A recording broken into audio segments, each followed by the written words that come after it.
Our next speaker is Rachael Everard, the Head of Sustainability at Rolls-Royce. Rachael is an experienced sustainability leader with responsibility for the development and the execution of group-wide sustainability and decarbonisation strategies, including target setting, implementation and reporting, leading on Rolls-Royce's engagement on net zero. Thank you so much for joining us today, Rachael. And before we hand over to Rachael, once again, if you have questions for Rachael or our other panelists, please do post them into the Q&A tab below. Rachael, over to you. Thanks, Aid, and thanks. It's a real pleasure to be here with you today. I want to talk briefly around Rolls-Royce's decarbonisation strategy. I'll keep it, as I say, brief and allow plenty of time, hopefully, for questions. I'm really proud that Rolls-Royce was the first and actually currently the only aerospace manufacturer to join the UN Race to Zero campaign and commit to reaching net zero value chain emissions by 2050. And it's a pretty big goal. And we've heard a little bit today around the climate impacts of aviation. And we expect that to increase proportionately as other sectors that are easier to abate or easier to decarbonise around us achieve that more quickly. In terms of our decarbonisation strategy for aviation, we're probably best known for wide body engine. So if you've been on a transatlantic flight, for example, the chances are it was a Rolls-Royce powered airplane that you were on. But our strategy is really three-pronged. And I want to talk a little bit about each of those in turn.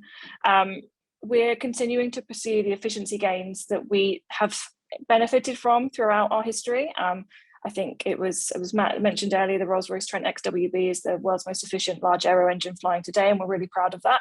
But we can't stop there. We're looking at our next generation of aero technologies and looking at the efficiency gains that can be found. And we really are, though, pushing the boundaries of physics there. And our engineering team are doing all they can to eke out every last bit of efficiency from the gas turbine engine, but then looking at electrification and other technologies to really come in and support there.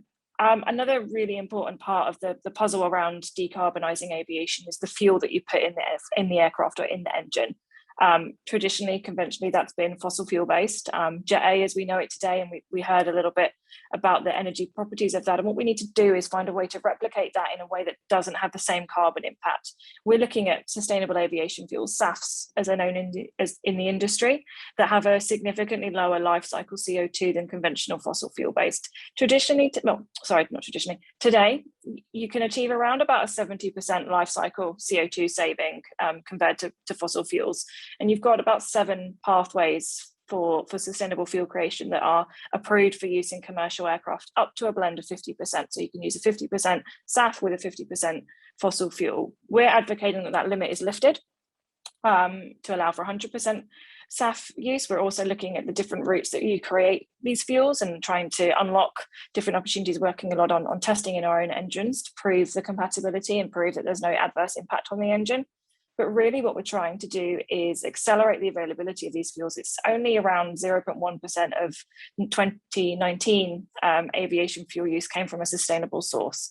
So we obviously really need to increase that. And Rolls-Royce, as I said, as a member of the Race to Zero, is behind the 10% breakthrough goal that's been identified, so that by 2030, 10% of flights should be conducted on a SAF, but we're proving that the technology, it's not a technology barrier. Our engines are running on 100% SAF on ground testing, and will very shortly be flight testing 100% SAF, which is very exciting. The challenge is in economics. But this is the EV summit, and the really exciting technology, I think, is in the destructive markets, and we've heard quite a lot about that today. And Rolls-Royce, although we're known for the wide body, is looking at this and actively involved in the electrification of aviation and other technologies such as hydrogen. And I just want to talk really quickly about a couple of the projects that we have. My particular favourite is our Excel project, which we are attempting to break the world speed record for an all-electric flight in coming weeks, hopefully, if the British weather behaves. But through that, we've created the world's most energy-dense battery in an aircraft. It's around 500 horsepower, and we're hoping to go up 300 miles an hour plus. And what that technology is proving is the availability or the capability and skills that we need in electrifying aviation. And although that's a single-seater kind of almost gimmick plane, we are actually building a supply chain.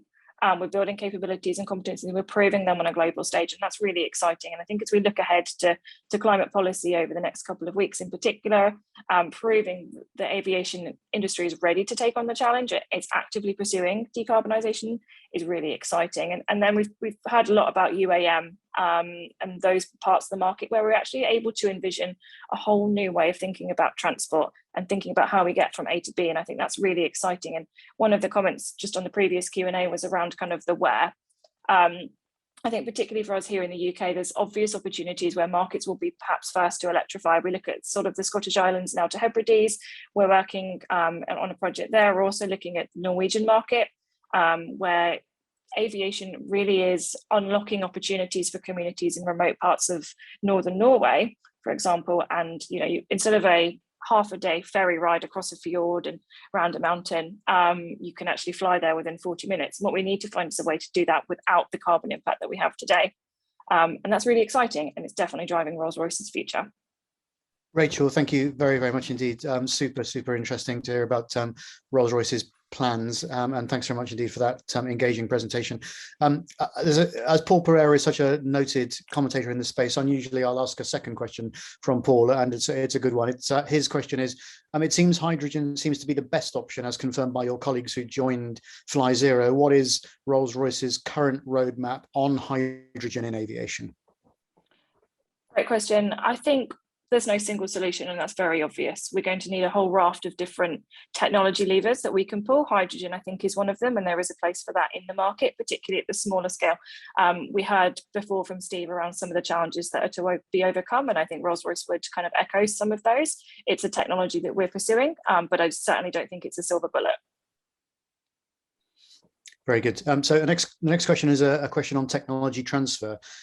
So that question is, obviously the Spirit of Innovation project is a super exciting project. What are your technology transfer takeaways from that project?